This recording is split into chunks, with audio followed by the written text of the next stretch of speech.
Hello and welcome back to the My Journey podcast, a place where I document my freelance journey along with the help of my good friend Tom Scott.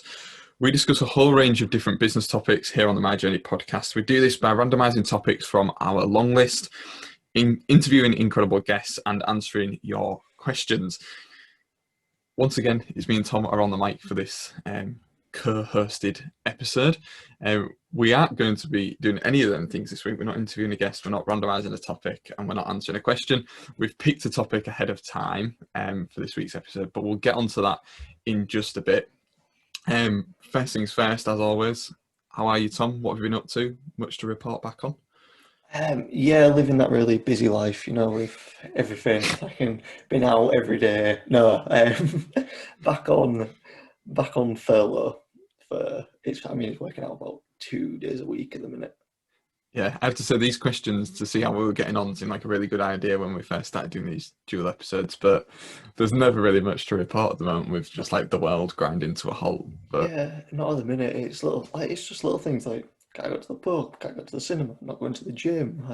yeah. Unless I can tell you about my walk yesterday. But no, that's been about it. Really, just kind of getting head down, cracking on with as much work as I can. Um, Especially we've been working from home, we've been doing a lot of different building of spreadsheets at the minute. So it's always easier when you don't have any distractions from anywhere. You can just Yeah. get your head in with that. I've got my final exam is booked, and the week after that, I have my endpoint assessment conversation with the awarding body, All right. basically Okay. for part of the apprenticeship, which is basically just looking over all the work you've done and questioning you on it, just to make sure basically that what you've said you've done, you've actually done. Yeah. Um, and there's other bits, but I have a meeting tomorrow about that to kind of go through the ins and outs of what to expect with it. So that's all within the end is within sight then. Yeah, pretty much. The only downside is it's the 6 weeks to get your results back, but they take 2 weeks off for Christmas, so it's going to be end of Feb probably by the time I know if I've So when is your passed. exam then? Exams 10th of December, All right. Okay. and then Yeah. the meeting is 17th. But I Okay. did a mock exam the other day and got 84%. So Oh, nice. 80, 84, 83%. I was just shy of. I need 86% to get distinction overall. I need the 70% to get a merit overall. I can't. Right. Okay. Merit's the lowest I can get now, as long as I pass the exam, but have to Yeah. pass it to get the qual. So Yeah. yeah, Okay. So it's touch or go for that distinction, but it's within sight. yeah, I'm feeling positive about it because that was the first mock I'd done. Even though we'd been doing classroom sessions, I probably haven't done as much revision as what I Yeah. probably could have done. But that's what the next few weeks are for. So Nice. it should That's be good. all right. Yeah, how are things with you? Yeah, not too bad. I think not really, like you say, not really much to update on. I'm still plugging away. Actually got quite a few leads from new clients, which is quite interesting. There is no update on the big client. I think that I have to admit, I think that's probably dwindling away now, but Yeah, I will keep in contact with them, still keep pushing them, see if we can get it, because I would really like to do it. Um, but yeah, I just noticed like the last few weeks, this is something we're going to come on to on the main topic, but there's been an increase in like virtual events again. And but it's taken a while. Like I thought when we went into the second lockdown, people would be right on it again, doing loads of webinars and stuff, but just not like happened really. And then like this last week or two, like this last week, probably more so, I've just had loads of invitations to virtual events that are happening like the back 2 weeks of lockdown. yeah, Now, it might be that people had to prepare them and stuff like that, but one of the ones I just wanted to give a shout out is a group called Wired Curry. So if you're in the like Humber region, definitely check these guys out. Connect with a guy called Les Selby on LinkedIn. He kind of runs it, and the idea is it's all like the digital sector kind of coming together. And pre-lockdown, pre-2020, we used to go for a curry once a month, I think it was, just like yeah, different curry house, go for a curry, have a few drinks and chat and stuff like that. Really nice like vibe. Obviously, not being able to do that. And what they've just started their new events is like somebody will bring like a topic or a business challenge or an issue that they're facing to like a Zoom event, and they kind of present their challenge or issue whatever it is, and then everyone just kind of like feeds in and tries to solve that issue for them and like discusses it. Yeah. And the last one was the guy created a business on the side and he just didn't know how to promote it. So it was like all of his marketing people just jumping in with different ideas and stuff like that. And he seemed to get a lot from it. And it's just like a really good little collaborative, friendly event. So yeah, if you're interested in that, check out Wired Curry or connect with Les Selby on LinkedIn if you're listening, because I definitely recommend that. But then the other thing, some podcast news.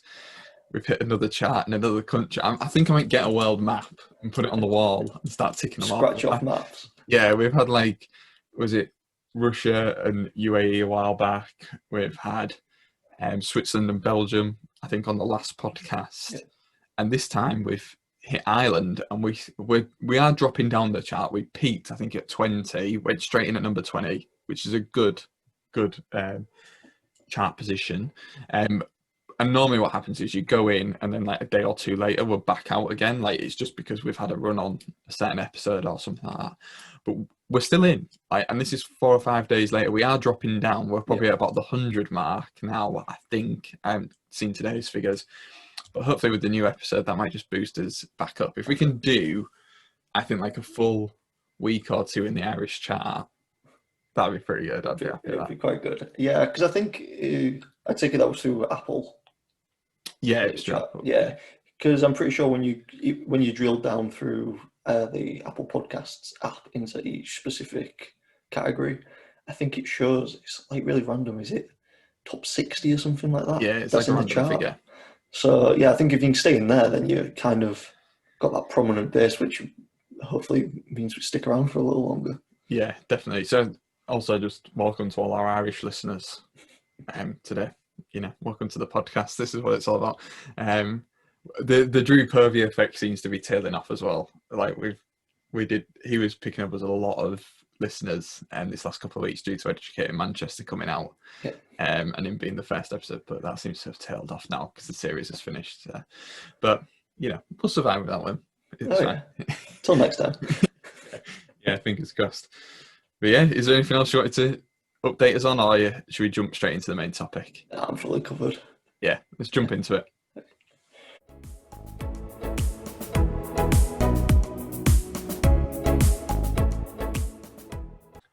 So this week, as I said, we're not interviewing a guest, we're not randomising a topic, and we're not answering your questions. Instead, we've decided on a topic ahead of today's episode. And you'll have noticed from the last 2 episodes, there's a bit of a lockdown theme going on with the episode topics at the moment. And we're going to, unfortunately, be continuing that if you're bored of lockdown. But we think we're going to do it in a bit of a creative way, a bit of a different way, a bit different approach to lockdown. We're going to chat through the kind of changes we've seen as a result of 2020 and lockdown and things like that, and whether or not we think these changes will stick around. So this is from like a business professional point of view. So what we're going to do is we've both had a bit of a think off mic, and we're going to bring 2 topics each to the conversation, and then we're going to say whether or not we think they will continue in beyond lockdown and after a vaccine and everything, and secondly whether or not we want it to stick around after a vaccine. So topic number 1 is something I saw one of my fellow co-workers mention on Twitter recently. Handshakes. I'm going to put that one out there first, Tom. Handshakes, obviously we've had to stop them. It was elbow bumps at the beginning at the very beginning of the pandemic, and now obviously we're not allowed even within 2 meters of one another, so we definitely can't handshake. Am I wanting to see this come back? I'll be honest, I'm not really bothered. I think handshaking is one of these things that you've always been brought up to have a firm handshake, and you've been, a lot of the older generation, I would say, you know, not wanting to offend anyone, judge people on it. And I think it's such a irrelevant thing to judge somebody on a handshake. The handshake doesn't show how good they are at what they do. And also I just think from like the hygiene point of view, we've become more aware of how germs are passed and stuff like that, that actually don't want to be shaking someone's hand all the time, when actually the fact that we had to wash our hands at the beginning of the year was actually a really big deal, says that people weren't washing their hands and stuff like that. So I wouldn't be bothered if it didn't come back. Do I think it will come back? Yes. I think the business people within us and the kind of You've seen it with the football, like they're still handshaking at the end of a game and fist bumping and stuff like that. It's like you can't get away from it. And I think it is almost an unwritten rule and an unwritten sign of respect that you shake hands with people when you meet them or you do a deal and stuff like that. So yeah, I'm not bothered, but I think it'll come back. What do you think? I'm exactly the same. Due to, I'd say, being in a small-ish office and the fact I'm very much not client-facing, like on a day-to-day basis, I'm seeing people that I know all the time. Yeah, It's it's never really something that comes up on my day-to-day sort of thing at work, and yeah, then outside of work, I've never particularly. There's not many people that I meet that will do a handshake from off the bat because it's either when I'm meeting people, it's either friends who we just have no form of physical contact, or it's family where it's normally a hug or something that's more appropriate. But yeah, it's something that's never really come up, and I think that's just situational, really. yeah. And I think it's like quite odd as well. Like when I go to networking events, I don't think, oh, I need to shake hands with everybody or anything like that. So I'll just like start talking to someone, start networking with them, or at any type of event or at a meeting, I'll just turn up to the meeting and start talking. Yeah, But then you get these people who just like, I don't know, just think you should shake hands, and like before you've even said a word, there's like this hand thrust in front of you, and yeah, you got to shake it, and yeah, it's just I think it's one of these things. It's just like too much, too traditional that I think even a year without it can't overturn that. yeah. It's gonna be definitely there. I I wouldn't be surprised if there's some big marketing campaign out there somewhere when everything hopefully starts going back to normal about getting out, doing business, shaking hands, sort of thing. Yeah, and if I was a hand sanitizer company, I'd be on that because Yes. hand sanitizer have had a very good year, and obviously once there's a vaccine and stuff like that, people will probably move away from it and just move back to hand washing. I would, if I was them, I would be playing on that. Someone like me who's still conscious of the germs and the infections and other things, not just COVID, and saying, look, take this in your pocket so when you're at networking events and they shake your hand, you're protected, kind of thing. Yeah. But yeah, yeah. What's your what's your first uh, thing that has changed during lockdown? It's got to be one of the big obvious ones of working from home. Yeah, It's majority of people, I'd say, have ended up working from home in some capacity or another, even if it's just was for a bit at the start or they've started doing it in this later stage. I know throughout the UK the ruling's a bit different on it depending on where you are exactly, so that has been different. But yeah, I think that is a very person by person and business type change that it will affect you in different ways. yeah, For me, I spoke about it before, I love it. I get so much more done. I find the days just go a bit quicker, it's easier, and the fact that I know where everyone's going to be because they should be at home or at least within contact through email. Like I know a lot of our, um, especially in like the work we do, if I'm trying to get hold of like say a tutor, for instance, they could be out teaching all day and then they're going straight from that to a hotel because they're staying away. yeah. To which they might not be checking their emails, which rightly so because they're probably not going to be working by the time they finish doing that. Yeah. So you've got that delay. Whereas when everyone's doing everything from home, sort of thing, it seems like you can get a response out of people quicker. So if you had the choice, I've seen this on LinkedIn, it's like people trying to engagement bait people into voting. Um, you got three options: work 100% in the office, work 100% from home, or a blended mixture in the middle. Yeah. Which would you go for? I'd work 100% from home. Would you? I would. There's been a few things that have been brought up where it's like, well, this would be easier at home, but that's normally down to technology laying things down. Yeah. Like having a big issue at the moment with Teams where as soon as you start sharing an Excel document, the whole thing crashes. So trying to do that is hard. So you end up both having the same thing open, but trying to be like, oh, it's actually in cell D30 if you look there. Yeah. Yeah. So that does become difficult. But with what we do, that's probably once or twice a month that we need to do something specifically Right. like that. Printing has been a big thing. Yeah, But again, there's workarounds with that of just getting printers. yeah. Like it's, I don't think that could be too bad. But no, I don't. I feel like I can do my job 100% from home and not have to go back to the office. Nice. But It's interesting because, like, I reckon if I'd have asked you that question at the end of 2019, you've probably been like, "Oh no, I definitely have to be in the office some of the time. Like, I don't see how I could do that." Yet, having done it for a while, it's like suddenly opened your eyes to it. And like, from my point of view, I never. I'm probably the opposite. I probably thought um, I could just 100% work from home, and like being a freelancer, the fact that I had a co-working space that I went to, I could still work from home. It wasn't.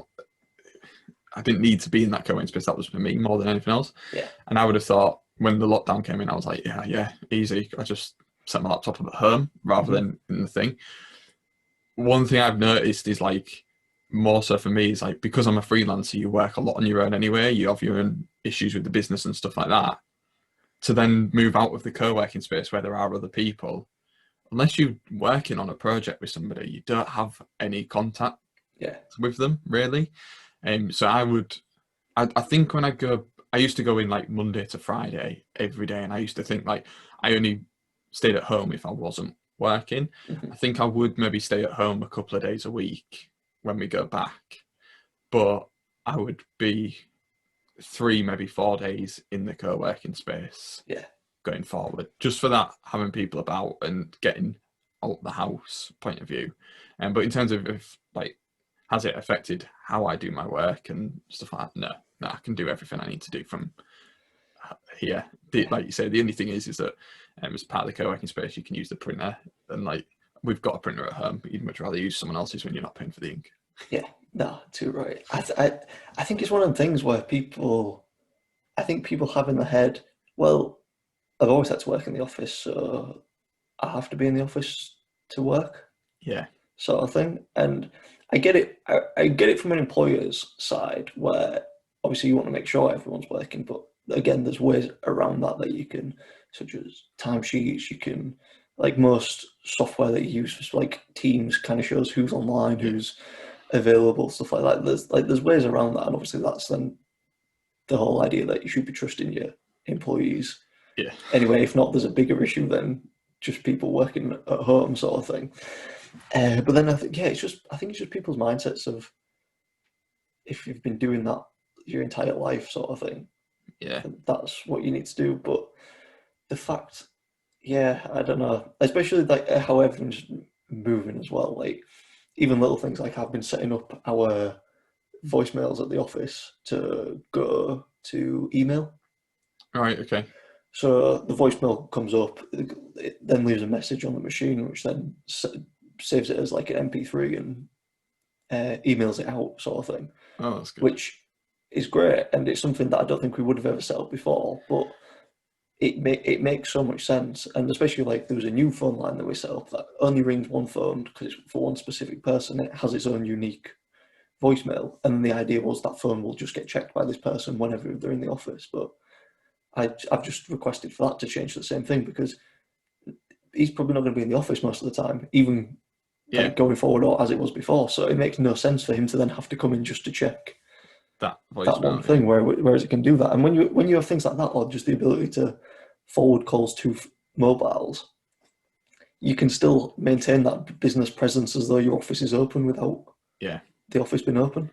I think like the two things for me, like if I was a business owner, I'd be happy with people working from home. Like you say, if you don't trust your staff, that's a bigger issue than the working from home issue. Yeah, Um, the one thing I would be worried about as a business owner um, is probably more the team side of it. You know, like have we actually got like working in marketing? If I had a team, they'd be working collaboratively on stuff, and if they've never seen each other potentially, if you brought on a new member of staff, yeah, because we know of people, don't we, that have started new jobs during this lockdown and they've not actually been into an office yet, and how can they feel part of a team if they've never met physically the people and they've never done anything with them?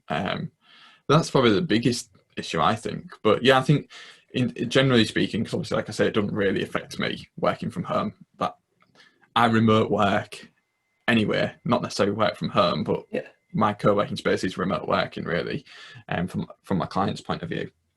So it doesn't really affect me, but I do think we'll see an increase in it. I think there'll be a lot more flexible working for people. And like you say, there's a lot of people who need to be in the office for part of their job for whatever reason.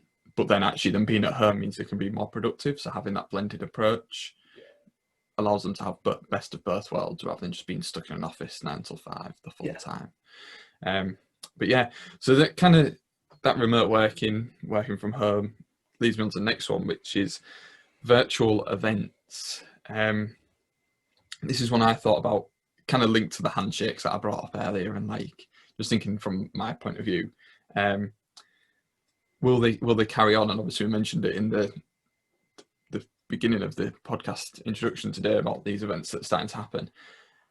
I don't think they will carry on in the same way that they are. I don't think we will have as many purely virtual events happening. But what I would like to see, and I'd much rather go to an event. I'd much rather sit in the room, hear the person speak, network, that kind of thing. I've said it on the podcast before when we talked about networking. That's my way of networking, is going to events rather than networking meetings. So I'd much rather have a physical event, and I put on events myself, and having people in the room and having that discussion with them afterwards is so much better than ending the call and waiting for them to pick it up with you afterwards. So, but I think what we'll see is an increase in a virtual/digital element to the event. So the event will happen in a physical place, but if you're unable to be there, it will also be live streamed, or there'll be some kind of way of interacting with that event, whether it's uploaded afterwards. But I think a lot of people, before COVID, it was the event happened in a physical place, and if you weren't there, you didn't see it. Whereas now I think we will see different ways for you to interact with that event, which I would like to see, because there are lots of great events from people that I know that are happening all across the country, and there may be a local event that might be happening in Bristol. Well, it's not worth me travelling to Bristol for this one little talk, but if I can get involved in that, even pay an entry fee to see that event online afterwards, I'd happily do it, because the speaker's really good or whatever. So yeah, that's where I think that's probably going, and what I would like to see from it. What about yourself? I don't know if you get involved in many virtual events. I don't particularly, but just kind of thinking about what you were saying there, I think there could almost be that added bonus part of, there's parts of it that are online, parts of it are available, whereas there's other bits that you do only get from being in that physical location, and not making it as a point as like, well, you've got to pay to turn up and be here sort of thing, but more as in like, you could almost have more going on. If that was, especially how you were saying then with the distance sort of things, like you could have an event with more guest speakers that instead of trying to get them all there, could be coming in remotely sort of thing. Yeah, it's like a couple of physical speakers and then one who zooms in kind of thing. Something like that, yeah. And then you could have different parts of it either been recorded or been put through live, each that have their own different benefits really. And because from there you could almost have it as, I know if you went to an event you'd want everything to almost be there, but if there's multiple sections to it, to get more out of it, if bits are recorded, like you've got your main event that you have to turn up to physically, but you've got added parts going on around it that are recorded that you can maybe watch later as well. That's a really good shout, because when we've done the Creative Point events back past last year, we were looking at like getting speakers over from like Liverpool, Manchester way, and we were like thinking about budget for travel and hotel and stuff like that. And actually, if we could have a couple of maybe local speakers and then the headliner is a Zoom speaker or whatever, that would be a lot cheaper and a lot more cost effective for us to put on the event then. So actually that's given me something to think about there, so that's very good. I think as well, like in terms of like virtual events, it's like a digital version of a physical thing, and I think that kind of taps into a wider conversation around with retail and all like experiences. And obviously Christmas shopping at the moment, most of it's being done online. Yeah. But we would, in our group of friends, we will go do escape rooms and stuff like that, which we'd normally do a couple of year maybe, like when people are back. And we've not done any this year because it's a physical thing. Yeah. And I'm just interested to hear what you think about that kind of thing, like in terms of digital offerings. Um, I mean, if we just go up to along that escape room thing, I have seen some places, especially there's been one in Hull that did an online version of their escape room, and I know someone from work who she does loads of escape rooms, like probably more than I've done, to be fair. Yeah. And she did it with one of her friends, and she said it just wasn't that good. And I don't know if that's based on it doesn't have that physical element, and that's what you're used to, or if the whole thing itself just wasn't very well put together. Yeah. Yeah. It's hard to judge, isn't it? But Yeah, it's one of them things. Like I think the whole thing, especially with that, is you have that immersion in it, which I don't know how much you can get from a screen. yeah. I think like as well, it's like there's been a lot of retailers that we've heard about recently who don't have an online presence and have now had to create an online presence. Yeah, Escape rooms have had to come up with some kind of way of connecting with their audience. And what I don't want to see is like that offering to disappear when we go back to normal. Like, yeah, I appreciate some things need to be done in person, but surely, I mean, reach out to me if I'm completely wrong and this doesn't suit your business. I'd love to chat to you about it. But if you've been able to create a digital offering during this pandemic, it might not be your main offering, like an escape room. You'd much rather have people in doing the escape room. But if you've just got that sat on your website as something anybody can buy, and one person a month buys it, well, that's extra revenue for your business. I mean, if it's costing you more time to put that thing on, then yeah, I get you wouldn't do it. But if it's just something that can be bought, downloaded, and used, or like you say, like online retail, surely once you've got the shop set up and you've got your management systems in place for stock and stuff like that, once somebody buy it, you wouldn't then take that offline when we move back to physical shops, because I think that's one area we will see that people's like buying habits will have changed. I know for myself, I really like buying from local businesses around Christmas and stuff like that. And I've been reaching out to a lot of them and like saying, like, do you have vouchers or that kind of thing? Because they're not something that I can buy now and will keep. yeah, Um, and they're like, oh no, we don't really do vouchers and stuff like that. Whereas normally the week before Christmas, I'll be popping into the shop, buying it and taking it home or yeah, whatever. And it's just like, I do feel for them, but it's like as well, like what's holding them back? And I'm yes, not judging them for that. I genuinely want to know what's holding them back. What yeah. is What? it? Maybe the cost to entry. Is it too expensive to put these systems in place? I Hmm. don't know, but there's some really good stuff I know locally. I don't know if you've heard about it, but KCOM are doing like a virtual market. Um, so if you're a local retailer, you can just go on there, list like what you do, and then it's like this one big marketplace where everyone can go on and you can browse all local Okay, retailers, and then you can pick them, and it's got like links through to all their websites and stuff. You can't. I yeah, don't think you can buy through that specific platform, but you can find all the different retailers and find out. stuff, which is great for like like a little independent who's not had an online but doesn't have that exposure to a big Yeah, is dependent on footfall, let's say, yeah. at Christmas markets or something. Then they've got this great little outlet You've there. got that. Yeah, yeah. I'd seen something not, but based on that what you just said, not for the KCON thing, but you see a lot of make sure you are buying locally and from small businesses and Yeah. everything. And yeah, 100% getting behind all that. But I'd seen a start. It was online, so always you don't know how truthful these things are.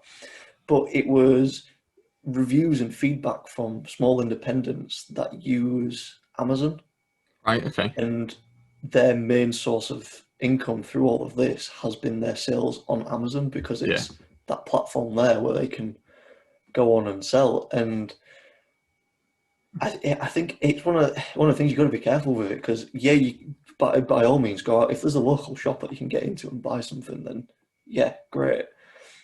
But if they're not there, it's also checking to see if they do have the online presence, or if they do even have something through Amazon or something like that. Like, Yeah. it might not, obviously it's like you're doing what you can for that there without just going, oh well, if it's Amazon, then it's just all of it's going to Amazon sort of thing. No, you can drill down into it and find who that retailer is Yeah. and what they're doing. Yeah, definitely. And I think um just on that, like I was buying a book for somebody and it was like I did the same thing, like tried to look and found that they were selling through Amazon and I was like, oh, looking at it that way, but then I found that they did have a website, so I ended up buying through the Yeah, website. But because one thing that puts some retailers off doing that is that Amazon obviously take a cut.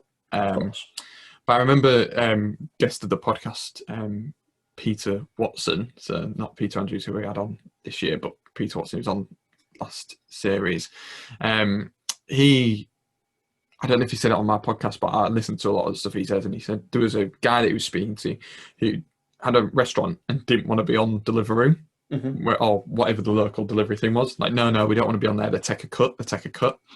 And then I think as part of the pandemic, they'd moved on to Deliveroo, and like that had been their whole income. They'd had like no direct orders, Yeah. and they were like, "Oh my god, Deliveroo's amazing," and all like this. And they were like, he was like, "Oh, I thought they took too much of a cut," and he was like, "Oh no, it's better." And he was like, basically saying, even without the pandemic, surely if Deliveroo bring you orders, if they're taking 20%, well, you wouldn't have had them orders if it wasn't for Deliveroo. So Yeah. you're still getting 80% more than what you would have got. What you would have had before. Did So you see the Deliveroo show on Channel 4 I a think I couple saw of weeks some of ago? it. Yeah, I don't think I watched all of it. I think I saw some of Yeah. it. I was going to say I watched the majority of it, but I ended up going to bed before it finished. But that was really interesting. Like there was a couple on there that had they were saying pretty much all their stuff comes through Deliveroo to the point where the new restaurant that they was making, they had a separate kitchen for Deliveroo orders. Yeah, I remember saying they've literally built their business around being effective for delivery. Wasn't it? Like Yeah, the delivery drivers came in through a different door and picked yeah. stuff up and went out a different way and all like this. Like, yeah, it just shows the power that it Oh, has. yeah. It's one of the things, it's the convenience and Yeah, and I think that's as well that what they were doing that was smart was, yeah, they built it around Deliveroo, so it was effective for them, but they also had their own outlets as well. Like you could walk in and yes. buy stuff, and I think the same goes for social media marketing. If you're dependent, if like all your business comes through one platform, but if something changes on that platform and everyone migrates away from it, or in 5 years' time it's no longer around, Yeah. you've lost your business source. So you need to be not dependent on one way of doing business, which is probably what we're seeing with the physical stores. If they've been dependent on one outlet, they're now suffering because they didn't have the others, which is it's very difficult. Yeah. But yeah, so that yeah, virtual events kind of covered that and kind of that other digital element of things onto your final element of the lockdown. Yeah, which kind of stems from that previous one. But it's the Zoom meetings, Yeah, or Teams which meetings or Teams whatever it might meetings, be. Yeah, whatever it is, which I suppose it kind of covers everything we've discussed so far, really. yeah, But I, I mean, I think they're great for a couple of reasons. One, it's the not having to be in that physical location, so you can get in as many people as you need, and just how quickly you can adjust it as well.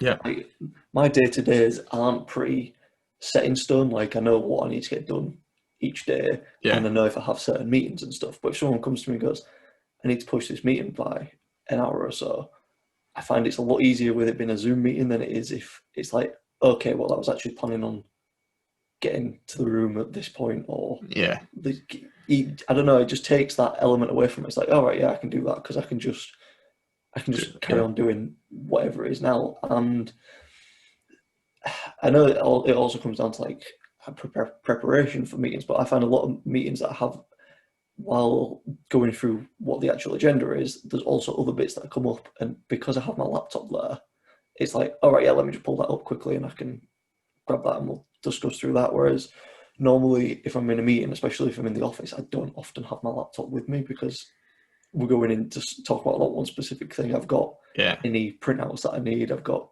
pen and paper. I don't really have anything yeah, to then go onto something else, which then leads to, oh, right, yeah, I'll make a note of that. I'll find out, and then we'll come back and yeah, do it basically. Like, perfect example was I was talking to someone the other day, and needed them to chase some people. So as I was saying it, they were opening up emails and typing out the emails and just sending them all off one after the other while That's doing nice. it. Yeah, Whereas I know for a fact, if we'd had the meeting in the office, because it's a weekly meeting, neither of us would have really had the laptops there, sort of thing. So yeah.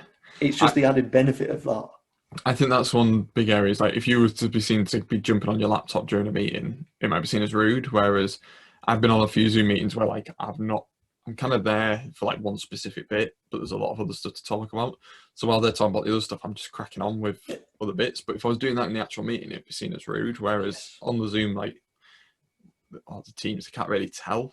Not that that should be the reason I'm doing it, but it just feels a lot more relaxed. Yeah, it does. But from my point of view, I've kind of got two sides to this argument, whether or not I think they'll stick around. So, first one is like from my personal point of view, we discussed before I came on air, I'm looking at a new laptop, and I have actually checked out, is the webcam better than what I've currently got? And if not, I might get a webcam for Christmas.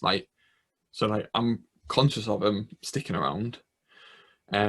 However, on the other side, what's quite interesting is I started doing some work earlier this year with somebody down south, and I probably would have reached them. They've probably come across me anyway had the pandemic not happened. So they probably would have ended up being a client this year, pandemic or no pandemic. I've never had a Zoom meeting with them, and they're based down south. Okay. We've only had telephone conversations, and I think that's because we both acknowledge, without having spoken about it, we wouldn't have had a meeting anyway. We wouldn't have had a face-to-face meeting. Yeah. In the real world, it would have all been done over the phone and email. So I think we maybe had one, but it was when I was trying to show him how to do something, and I would have probably done that over Zoom or Teams, probably Skype actually, because everyone used Skype before lockdown. Yes. I'd probably shown him over Skype, had we not been in lockdown. However, we've started doing some work with I'm about to start doing some work hopefully with a local company, based north of Hull, and every meeting we've had about that project has been on Zoom. And I think it's because had we not have been in lockdown, we would have all been meeting in person. Yeah. And I think that's quite interesting. And that's why I think I don't know whether Zoom meetings will carry on going forward, because they've only really, in my world, they've only replaced the physical meetings. And once we can do the physical meetings, I think we'll go back to doing the physical meetings in the same way I said about handshakes. I think there's something about being in a room with somebody that you'd much rather be doing that. And also a lot of the meetings I have is with people from co-working. So I will be in the co-working with them. So I will have them physically there. So actually, and the people who a Zoom meeting would be ideal for, I would have done a phone call with, and I am still doing phone calls with. So yeah, I'm not sure on that one. I think for me, probably not as much. I think I will see a drop off. I think in some circumstances there will be the opportunity where I'll go, actually that would be better on Zoom. So we'll do it over Zoom. But I think in the wider context, I think across general business, if I'm just, I think Zoom's here to stay. I think it will drop off obviously once we all get back in. And like you say, if you're back in the office working with your team, you're not going to do a Zoom meeting across the office. You're going to go into an meeting room. So it will drop off. But I think across general business, people will keep doing Zoom meetings, especially if you're down like somewhere in London, like we've had some friends who live down there. It can take like an hour or two to get across London. You're not going to do that. I think you'll just gotta jump on Zoom instead, unless it's a big closing kind of meeting where you need a handshake as well. Then you'll probably just stick to Zoom. But yeah, no, that's fair. Do you feel, and this could be from business side or personal side, do you feel like you have to meet people to have a good conversation, sort of thing? Like say, because for me, like I know this year we've hardly seen each other at all, but because we've pretty much had a Zoom meeting, I'd say at least once a week, give or take, really, the way that it's panned out. I don't feel like we've kind of missed anything, like conversation-wise. Yeah, I think, so I'm basing this as well, like on every experience I've had this year, not just like on us two, but like with family, like I've had more for like cousins and aunties and uncles and stuff like that. I've had more conversations with them Now, them conversations hasn't been as good, I don't think, as if I'd met them in person, because it's normally like 7 or 8 different families on the call. Yeah, But I've had more contact with them, so I think it kind of like balances itself out. Like you're saying, we've had a Zoom meeting every week, and like I don't know if we'd have done that if we didn't have to do Zoom meetings. I think we'd have probably met up every couple of weeks. yeah, I think the meetings would have probably been a bit better, and like the conversation would have flowed a bit easier, and it's easier. It's much more relaxed when there's a bit of a pause, or you're just looking around, and obviously there's as well more stuff will have been happening, so there's more to talk about. And if you're in a pub, you're seeing things that are sparking conversation and yeah, stuff like that. So I do think meeting up in person, you get better quality, but actually I think what's made up for that lack of quality is you're speaking to people more often. yeah, Um, but like if you take the co-working example for me, like I said, I'm only really speaking to people from co-working if I'm working on a project with them, and it is either a meeting about the work or it's a quick phone call like, "Oh, Matt, have you seen this? Yeah, I've seen this. Oh, great. Can you get that sent out to me? Yeah, no worries. Right, I'll speak to you later. Bye." Whereas when I'm in co-working, we go out for lunch together. We bump into each other in the kitchen. We just chat in reception or whatever. Like you build a much better relationship, I think, yeah. that way. But I don't think it's been like when people are like you can't meet people at the beginning of the year. I think everyone thought that was like social life and connections ruined, but I don't think it's been that bad No, personally. no. I think. I mean, obviously, a lot of cases it has been hard, like obviously seeing people, but staying in touch with people as well. Like I do think through this year, even though it's been it's been awful not seeing people, like Yeah, it's just not been great. But I think that a lot of people as well, I've noticed a lot of people do actually take the time to stay in touch and keep in touch. Like just seem to have more conversation. Like I know you were saying then, where like say if you're in the pub or something like that, like if it was to meet up, you talk about what like how's work been doing, what activities have you done, what have you got planned, sort of thing. yeah, Whereas I feel like a lot more people will just genuinely text you saying, "How are you doing today?"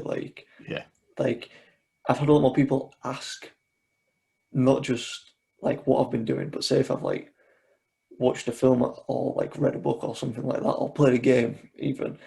And I don't know if it's just to fill the conversation or if people obviously just that more interested. You get the more things like, all right, so what did you enjoy about that? What like yeah. how did that one make you feel, sort of thing? Like how's all that? And I don't know. In some ways, I feel like we're a lot further apart from people, but then I also feel a lot closer to people at the same time. I think as well, like the fact that we had to find some form of entertainment at the beginning of the year when you literally could only go out for one form of exercise a day. I Yeah, think the fact that people did stuff a bit different to you became normal, and like it was okay to have them weird interests. And actually, I'll talk to you about that weird thing that you do. Like I mm, don't know, like I got into sports cards. Like normally, I'd have probably just done that, and no one would have really known. But yeah, the fact that we have nothing else to talk about, and we appreciate that everyone's got to find something to keep them entertained, more people kind of talk to me about it. yeah. I feel like Oh, that having a hobby has become a lot more normalized again. You know, if you prevalent, kind of say yeah. to someone, "I have a hobby," for me, whenever someone says that, you kind of think, I don't know why, like stamp collecting or something like Yeah, it's that. gonna be a bit Whereas, geeky or whatever, yeah. yeah, whereas having a hobby could be like biking, run, like Yeah, it's anything like that, isn't it? Whereas people would kind of see that, like, so if you're, oh, yeah, my hobby's football, they'd think, all right, you go play football, you go watch football, something like that. Like, yeah. they wouldn't say it as my hobby is football. Yeah, and I think as well, even the geekier, nerdier ones, like your stamp collector stuff, they've become normalized as well. Like, oh, it's really interesting that you do that. Why do you do it? What's it? What? Tell me a bit more about it, kind of thing. Like, That I think people have started having a lot more interest in people than interest in things, if yeah. that makes sense. But I give you this. You can so two different variations, obviously, from the business side and the personal side. Business side, you can have a meeting. Um, like you say, you're not very customer facing, so it's a bit different. But you've got to have a meeting with someone outside the organisation. Let's say, would you rather do it over Zoom or in person? And you've got to catch up with a friend. Would you rather go to the pub and catch up, or would you rather do it over Zoom? Hmm. I think the business one I'd go Zoom, Okay, yeah, and also the second part, which was what I was almost trying to get the conversation towards, but I didn't really know how to say it, is personally, I don't feel that much of a difference, to me anyway, between going to the pub and meeting a friend in person All right. Okay. to having FaceTime with them. Right. Cool. For me, I'm happy with either, because for me it's the conversation with the person that I'm looking for. It's not Yeah. not any form of physical attribute. Obviously, like if we wanted to meet someone to go do a specific thing, then that's different. But if I'm meeting someone Yeah. to have a conversation, that for me that can be a phone call, that could be like a video call, or that could be in person. To me, it doesn't particularly matter. Yeah. Okay. So for me, business-wise, I'd much rather meet in person, just Yeah, because, like, doing it over Zoom, I've been doing these consultations, like, they're good, but you still just kind of that awkward, like, stop, start, and like letting each other go. Kind of, it's just much easier to like, yeah, no, you can talk over each other a bit better. I know you shouldn't really talk over each other, but you can keep it moving. And I think if someone wants a conversation, then I think Zoom or phone call or whatever person is absolutely fine. I just think from that back and forth and jumping in and taking the mick out of each other or whatever it might be, I think it would be better in person. I'm not saying necessarily at the pub or whatever.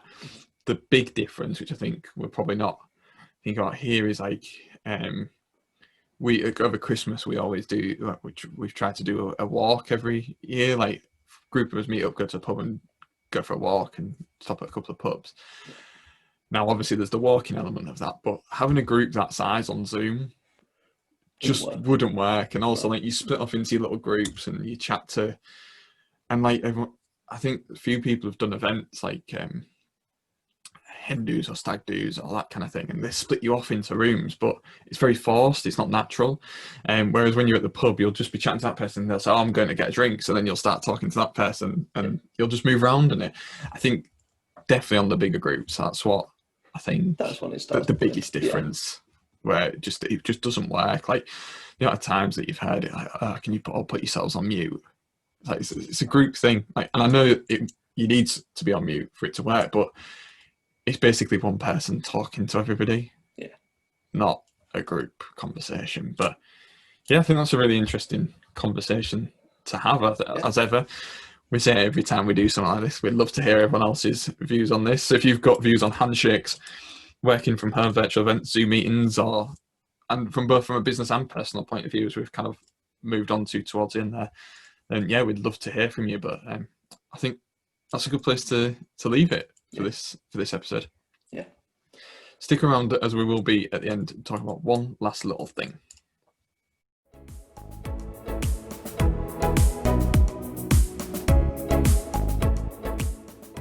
So this week, just to round off, I'm just going to quickly talk about a new offering. If Tom's going to be like you guys, like if he's got any questions that he thinks I haven't covered or answered in terms of this, then he'll jump in and ask them, hopefully. But I just mentioned it in the last bit very briefly, but I'm offering free consultations. It's a new thing. I've kind of done it, but I've never really formalized it. I used to offer social media audits, but it doesn't, people aren't really interested in that. So what I'm doing is offering free consultations, and basically what it is it's a 30-minute call. Jump on with me and I'll answer any questions you have, kind of give you some pointers. If there's a specific issue that you want me to cover, let me know in advance and I'll kind of try and do a little bit of work on it, not too much. If you want me to look at a certain profile or whatever, I'll look at it and try and just give you some feedback, give you some pointers. And then there is no obligation to carry on working with me off the back of this, but I will just kind of tell you about how we could potentially work together in ways that you can access what I do. And that might just be sign up to my newsletter. So if you listen to the pod, sign up to my newsletter. But it might just be that. I might think that's completely appropriate for you. So I will only recommend that. But yeah, if you're interested in them, do let me know. I think it's quite a straightforward thing, but I think that's because I'm talking about it. Is there anything you think I've missed, Tom? Like, Yeah, how do we get in touch? how do we get in touch? Okay, yeah. So if you're a regular listener to the podcast, you should be able to sing along with me here. It's at the MJ Social on Facebook, Twitter, and Instagram. I'm also on LinkedIn. The MJ Social for my business account, or just search for Matt Johnson, and hopefully it'll pop up. There's a lot of us, Matt Johnsons, but hopefully you're connected to someone who's connected to me, and I pop up near the top. But yeah, just on any of them platforms, drop me a message, and then we'll just book in a time that works for both of us, just half an hour. Yeah, got some good feedbacks from the one I've done so far. I've got another one coming up this week, and yeah, fingers crossed they help them out as well as much as potentially into some work. I don't know, but hopefully they help the people out the other end. So yeah, if you want one of them, like I say, free, no obligation, just drop me a message. And also, if you've got any ideas, feedback, comments, whatever it might be for the pod, it's the same way at the MJ Social on Facebook, Twitter, and Instagram. We'd love to hear from you. Our long list is a bit short at the moment. We need to do some work on it, but that's why we've kind of been doing set topics recently, just to try and protect what we have got left on the long list. But yeah, is there anything else you want to say before we sign off, Tom? No, I think that's everything covered. Yeah, so if you've enjoyed this episode, make sure to subscribe, share it with a friend, all the usual stuff. But until next time, thanks for listening.